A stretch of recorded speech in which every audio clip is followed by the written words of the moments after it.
Sabi ko na eh. Bagay talaga tayong dalawa.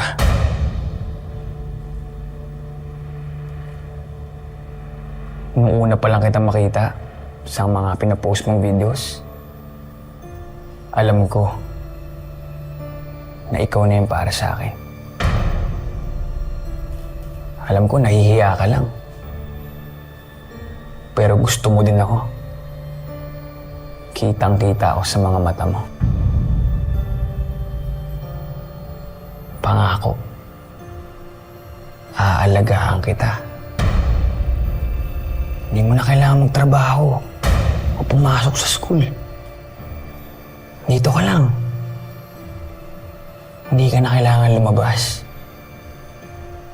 Ako nang bahala sa'yo.